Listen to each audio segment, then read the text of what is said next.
ये सरकार बताए कि जो नौकरी के एक सपना दिखा रही है, जब कर्मचारी 8th पे कमीशन मांग रहे हैं तो सरकार कह रही है कि हम आपको 5,000 की नौकरी देंगे और कहते हैं हम ट्रेंड स्किल्ड लोगों को तैयार करेंगे। ये जो स्किल्ड और ट्रेंड लोग तैयार होंगे तो अंतर्गत हम ही और आप लोग एक्सप्लॉइट होंगे। एक्सप्लॉइट कौन होगा? हम ही और आप होंगे। तो इसलिए सवाल ये भी हैं, बहुत सारे ऐसे सवाल हैं जिनका हम लोग जवाब ढूंढते हैं, सरकार जवाब नहीं ढूंढ दे पाती है। अगर फिफ्थ लार्जेस्ट इकोनॉमी है तो महंगाई क्यों है इतनी? बिजली का बिल हम क्यों दे रहे हैं? और उत्तर प्रदेश जहां से हम आते हैं वहां के तो मुख्यमंत्री कमाल के हैं, आज तक उन्होंने एक बिजली के कारखाने का नाम नहीं लिया उन्होंने।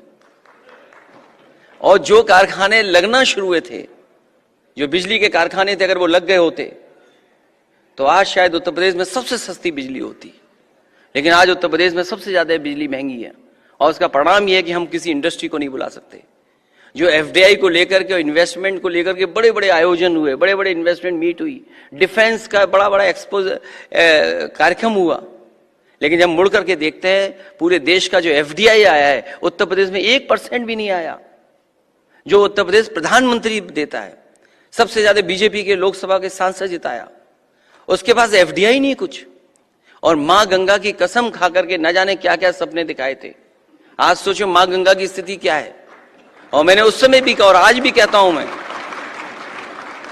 जो लोग मां गंगा से झूठ बोल सकते हैं वो किसी से भी झूठ बोल सकते हैं। उन्होंने कहा कि हम मां गंगा को साफ सुथरा बना देंगे।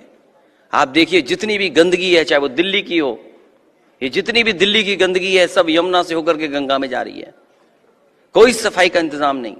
जितनी भी हमारी और नदियां हैं उन सब में गंदा पानी जाकर के अंतर्गत गंगा में चला जाता है। नमामि गंगा, गंगा सफाई, वो जो सपने दिखाए थे वो कहां पहुंचे हैं सपने।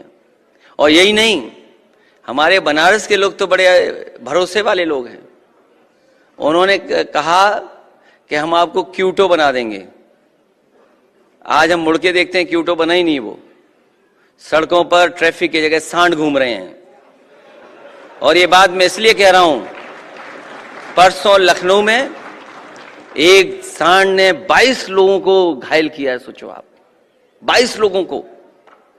दिल्ली में भी है, ऐसा नहीं कि दिल्ली की सड़कों में नहीं है। आंगनबाड़ी सेविका, सहायिका, मिनी आंगनबाड़ी कार्यकर्त्री हैं। आप सभी के लिए वीडियो बेहद ही महत्वपूर्ण होने वाली है। हाल ही के अंदर कुछ ऐसे कार्य हुए हैं, हाल ही के अंदर कुछ ऐसे सराहनीय कदम उठाए गए हैं जिनको देखने के बाद अब आंगनबाड़ी सहायिकाओं के मानदेय वृद्धि की जो आशाएं हैं वो चरम पर पहुंच गई हैं। फिलहाल के लिए ये वीडियो आपने देखी होगी, फिलहाल ये इंट्रो पॉइंट था, पूरी वीडियो आप देखें।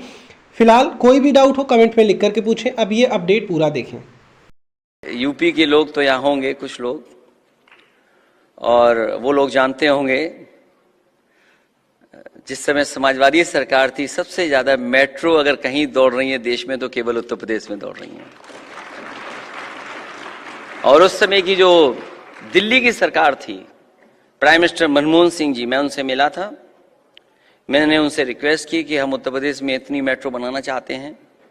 उन्होंने कहा इतनी मेट्रो तो कोई नहीं मांगता है, आप कैसे बना पाएगी, स्टेट गवर्नमेंट कैसे बना पाएगी। मैंने कहा कि आपका सपोर्ट होगा तो हम लोग बना लेंगे। और उसका परिणाम ये हुआ कि लखनऊ में मेट्रो बन गई, कानपुर में मेट्रो बन गई, आगरा में मेट्रो बन गई, नोएडा से ग्रेटर नोएडा मेट्रो बन गई, और दिल्ली से जोड़ने वाली जो नोएडा को मेट्रो है वो भी समाजवादियों की देन है, किसी और सरकार की देन नहीं है। मुझे याद है वो दिन जिस समय प्रधानमंत्री जी उसका उद्घाटन करने जा रहे थे और दिल्ली की सरकार ये कह रही थी कि उन्हें नहीं बुलाया जा रहा है। दिल्ली की सरकार का मतलब कि मैं जो यहाँ पर स्टेट गवर्नमेंट थी, मतलब स्टेट नहीं, जो आप पार्टी के मुख्यमंत्री जी थे वो हमारे सहयोगी हैं। हालांकि ये अलग बात है कि उन्हें तकलीफ और परेशानी में डाल दिया है। और सच्चाई तो ये कि आप में से भी कोई ज्यादा अगर बोलेगा तो वो भी तकलीफ और परेशानी में चला जाएगा। और ये नहीं मानते हो, अगर आप लोग अगर ये बात नहीं मानते हो आप लोग, तो मैं तो कहता हूं आप पे ट्विटर हैंडल तो होगा ना, कुछ ट्वीट कर दो ऐसा। अगर यहीं से ना उठा ले जाए कोई तो बताइएगा मुझे।